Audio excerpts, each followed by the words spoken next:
I didn't reply to Karen's letter. There was nothing left to say. The damage was done, the consequences were paid, and I had finally moved on. But knowing she had to sit down, reflect, and admit on paper that she was wrong, that was enough. For me, not because I wanted her to suffer, but because acknowledgement meant she'd been forced to see the truth. And that truth had cost her dearly. Life settled into something peaceful after that. The noise faded. The whispers stopped. The pool became part of my everyday life again. Not a reminder of destruction, but a symbol of patience and persistence. Every time I dipped my feet into the water, it reminded me that no one could take your peace unless you let them. And I had fought to take mine back.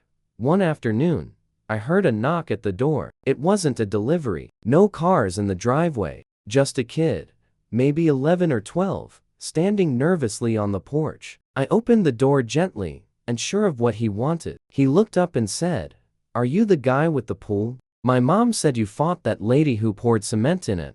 I smiled and nodded. He smiled back and said, "That's awesome." Then he turned and ran off, joining a group of kids on bikes at the corner. It made me chuckle. The story had become local legend, and honestly, I didn't mind. If it inspired even one person to stand up against unfairness, then it was worth it. A few months later, a new family moved into Karen's old house. A couple in their early 30s with a toddler and a golden retriever. The house was painted a softer color, the garden was trimmed, and laughter replaced the silence that used to hang over that property like a cloud. On their first week, they came by to introduce themselves. We talked for nearly an hour, no pretenses, no awkwardness, just neighbors being neighbors. They had heard something happened with the pool, but didn't know the whole story. I gave them the short version. They laughed, eyes wide with disbelief. "That's wild," the woman said. "You should write a book." Maybe one day, I thought. Maybe. Seasons passed, and the pool became a place not just for swimming, but for connection. Friends would drop by. Neighbors would wave from their yards. One summer started inviting folks over every other weekend for open swims and potluck dinners. It became a small tradition, something to look forward to, something that turned a painful memory into something healing and communal.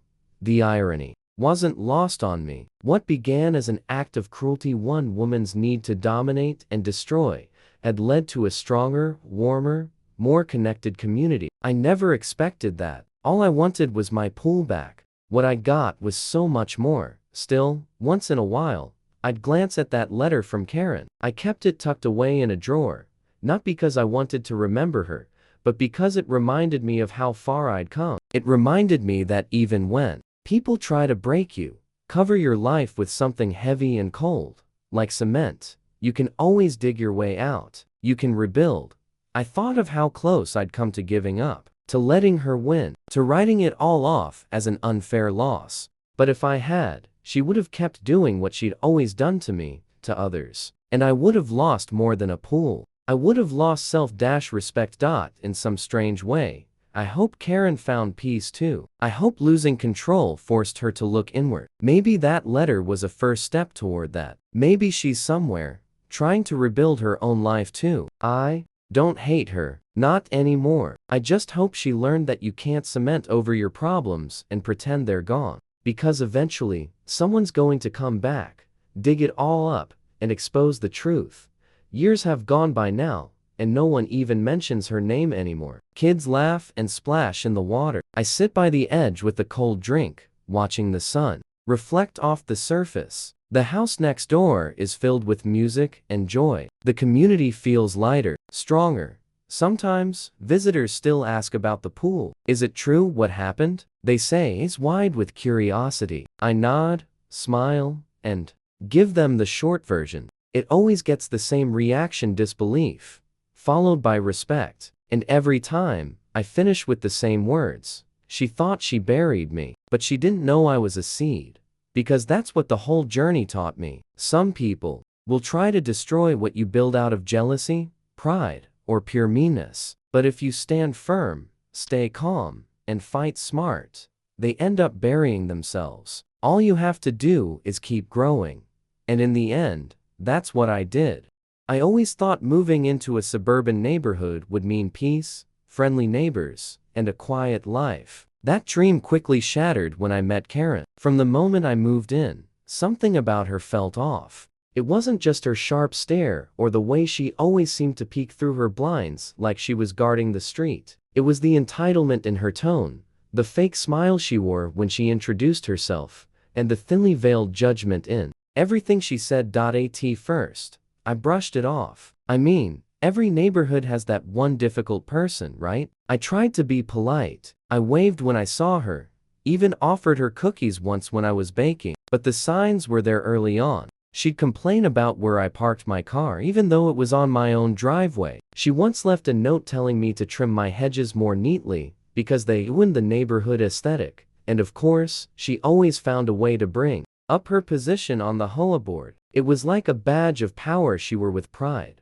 Still, I tried not to engage. I figured it wasn't worth the stress. That was until I decided to install a pool in my backyard. It had always been a dream of mine, just a modest in-ground pool where I could relax, swim laps, or invite friends over for the summer. I got the permits, hired a contractor, and the digging began. That's when Karen truly lost it. She marched over the day the machines arrived, arms crossed and lips pursed. She said it was too noisy, said it would bring down the value of her home. She even claimed it would be a safety risk for the neighborhood kids, even though her own children were grown and long gone. I calmly explained that everything was legal, and I had city approval, but she didn't want to hear it. She stormed off muttering about the destruction of peace and order.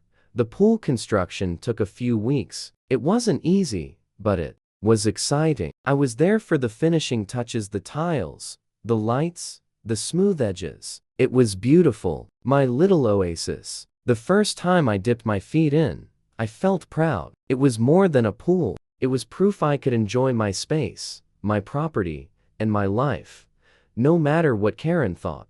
But the celebration didn't last. One morning, just a few days after everything was finished, I walked into my backyard with the coffee in hand and froze. I blinked, thinking maybe I was imagining things. But no, my pool, my beautiful, brand new pool, was completely filled with cement.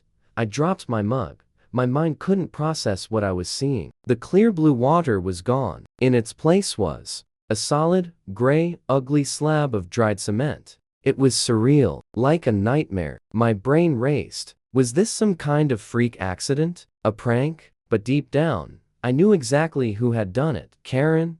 The security footage confirmed it. She had waited until late at night, backed a small cement truck down the side alley, and filled the entire pool in the dark. She even brought 2 guys to help. I couldn't believe it. Who does something like that? I called the police, filed a report, showed them the footage. The officers were shocked too. They said it was one of the most bizarre acts of vandalism they had ever seen. But the real fight was just beginning. Karen, of course, denied everything. She said I must have faked the footage, that it was probably a CGI trick or a misunderstanding. But it was all on tape. Every second. The truck, the hoses, her voice giving orders. She smirked at me during the HOA meeting when I brought it up. She acted like she was untouchable. That made my blood boil. I wasn't going to let it go. So hired a lawyer. A good one. We filed a civil suit against her for property damage, trespassing, emotional distress, you name it. I didn't care how long it took. I was going to make sure she paid for what she did. Not just because of the money, but because of the principle. She had violated my space, my peace, my dream. And I wasn't going to be another victim of her arrogance. During the weeks that followed, I had to stare at that awful slab of concrete every day. I couldn't even start fixing it because the case was active. It was a constant reminder of her spite. My friends were stunned. Neighbors, who once seemed indifferent, began approaching me with their own stories about Karen. Petty fights, threats, lies, intimidation. I wasn't alone. The case began gaining attention. Local media caught wind of it. A headline popped up. Suburban feud turns ugly after pool sabotage. People couldn't believe it. It felt like something out of a movie. Karen's smug attitude started to fade. Slowly, the more attention the story got, the less confident she seemed. Her lawyer tried to negotiate, but I wasn't settling. Not unless she agreed to dig it all out and pay for every cent of the restoration. And then, something unexpected happened. During a late-night walk, I noticed a small sign on her front lawn. For sale, no warning, no goodbye. She was leaving, running away from the mess she had created. That should have been the end of it, right? She's gone, the neighborhood's safe, I can rebuild. But it wasn't enough. Not for me. Even though the "for sale" sign on Karen's lawn felt like a small victory, it didn't satisfy me. Not fully. After everything she had done, after robbing me of the pool I worked so hard for, humiliating me in front of the neighborhood, and turning my peaceful home into a courtroom battleground, just walking away wasn't enough. She wasn't just trying to escape a neighborhood. She was trying to escape accountability, and I wasn't going to let that happen. The civil case continued. Her departure didn't stop the legal process because I had evidence, and the damage had already been done. My lawyer pushed forward, determined to make sure Karen paid the price. The judge reviewed the footage and listened to the witnesses. Some of my neighbors testified. One even said she overheard Karen bragging about teaching me a lesson. That testimony changed everything.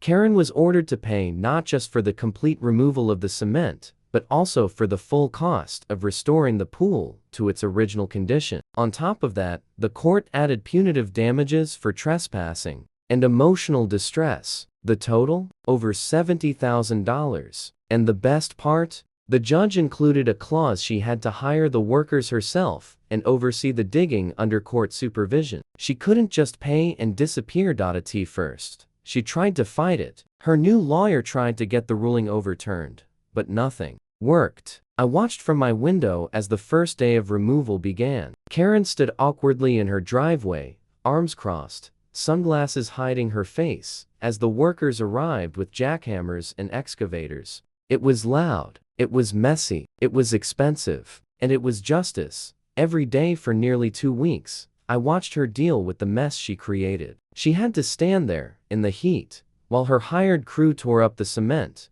bit by bit. I'm not proud of how good it felt, but it was deeply satisfying. She never once looked in my direction. Not a word, not an apology, just shame in her eyes, and bitterness in every step she took. But something else started happening during those days. My neighbors, who had once kept to themselves, began talking more. People who never even said hello before came over with drinks, small talk, and support. They had all had their own Karen stories, and my stand against her somehow made them feel braver too. One couple told me they were once fined for painting their fence a slightly off-white color because Karen didn't approve. Another said she reported them for excessive noise during their child's birthday party at p.m. on a Saturday. Her reign of quiet terror had gone on for years, and no one had ever stopped her. Until now. By the time the cement was fully removed, Karen looked like a shell of herself. She wasn't wearing her usual pressed clothes and perfect hair. She looked tired, drained, and angry, but I didn't care. I wasn't out for revenge. I just wanted my space back, my peace. Once the workers finished clearing the last layer of concrete, she stood in front of the empty hole, my pool, ruined, and waiting to be rebuilt. A court officer signed off the order, confirming that Karen had fulfilled her part of the punishment. She didn't say a word. She turned around, got into her car, and drove away. She never came back. The house didn't sell right away. People knew the story. The cement pole incident was still fresh in everyone's minds. News blogs had picked it up, and a few local influencers had even made TikToks about it. Some folks drove by just to see the cement pool house. I'd hear them whispering at the edge of the property line, trying to get a peek. It was strange at first, but honestly, I didn't mind. Eventually, I got my pool rebuilt. It wasn't easy. There was extra work needed to fix the damage, but I spared no expense. I added better lighting, a small waterfall feature, and even a sleek wooden deck on the side. When it was finally done, threw a pool party. Nothing too loud, just close friends and a few new neighbors who had supported me through the whole mess. We laughed, swam, ate barbecue, and toasted to fresh starts. It felt like the beginning of a new chapter. I kept thinking about how one person's need to control everything had led to so much chaos, and how standing up just once changed everything. Not just for me, but for the entire street. People were more open now, friendly. There was less fear of speaking up. Karen's shadow was gone. Sometimes, when I sit by the pool at night, under the soft blue lights reflecting off the water, I replay everything in my mind. The silence when I first saw the cement, the rage, the doubt, the courtroom, the digging, her leaving, and finally, the quiet joy of reclaiming what's mine. But it didn't end there. A few weeks after the rebuild, I got a letter. No return address, just my name on the front, written in stiff, formal handwriting. I opened it slowly, unsure what to expect. Inside was a single sheet of paper, no threats, no complaints, just a brief, awkward apology. It was from Karen. She wrote that she regretted everything, that the stress of her personal life, her recent divorce, and the pressure of her reputation in the neighborhood had made her act out. She said she never meant for it to go so far, that the sight of the cement-filled pool haunted her every day. I didn't know what to think. It wasn't a warm letter, and it didn't excuse her behavior, but it was something, and for the first time, felt like maybe just maybe she had finally learned something.